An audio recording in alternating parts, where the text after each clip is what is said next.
చాలామంది students wait చేస్తున్నారు. So, ఫైనల్‌గా రిజల్ట్స్ అయితే డిక్లేర్ అయినాయి. ఎవరైనా చెక్ చేసుకోవాలనుకుంటే కింద లింక్ అని కమెంట్ చేయండి. నేను డైరెక్ట్‌గా లింక్ అనేది షేర్ చేస్తాను. రిజల్ట్స్ చెక్ చేసుకొని ఆల్రెడీ సెలెక్ట్ అయిన స్టూడెంట్స్ అందరూ కూడా లేట్ డే లేట్ చేయకుండా కాలేజ్‌లలో డైరెక్ట్‌గా జాయిన్ అవ్వండి. ఎందుకంటే చాలామంది నెగ్లెక్ట్ చేస్తారనమాట. 4 రోజులు ఉంది కదా! 4 రోజులు అయిపోయినాక జాయిన్ అయితలే ఏం కాదు. లేకపోతే కాలేజ్ వాళ్ళకి ఏదో ఒక రీజన్ చెప్పి తప్పించుకుంటా ఇట్లాంటివి చేస్తారనమాట. అట్లా ఏం చేయకండి.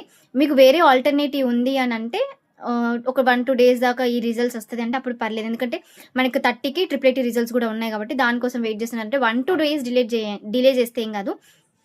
అంతకంటే లేట్ డిలే అయితే అస్సలు చేయకండి.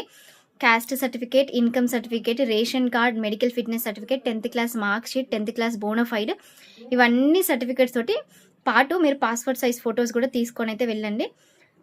అండ్ 2 సెట్స్ ఆఫ్ జిరాక్స్ కూడా తీసుకొని మీరు కాలేజ్‌లో అయితే సబ్మిట్ చేయాలి. అప్పుడు మీకు అంటే మీరు సీట్ కన్ఫర్మేషన్ చేయించుకున్నట్టనమాట. మీకు కాల్ గాని, మెసేజ్ గాని వస్తది. బట్ డైరెక్ట్‌గా అలాట్‌మెంట్ ఆర్డర్‌లోనే మీకు అసలు మీరెక్కడ సెలెక్ట్ అయ్యిండ్రు, ఏంటి రిపోర్టింగ్ ఏ రోజు చేయాలి, ఏ రోజు నుంచి ఏ రోజు వరకు ఏమేమి సర్టిఫికేట్‌లు తీసుకురావాలి అనేది వాళ్ళు కాల్ చేస్తారు. స్కూల్ లొకేషన్ మీరు డైరెక్ట్ గూగుల్ చేయొచ్చు. ఇప్పుడు పలానా రెసిడెన్షియల్ అనుకోండి. ఆ రెసిడెన్షియల్ స్కూల్ లొకేషన్ ఒకసారి గూగుల్‌లో సెర్చ్ చేస్తే మీకు డైరెక్ట్‌గా లొకేషన్ అయితే వచ్చేస్తదనమాట. సో, ఇది ఇవాల్టి అప్డేట్. ఇట్లాంటి మరిన్ని లేటెస్ట్ అప్డేట్స్ కోసం do follow the page. Thank you.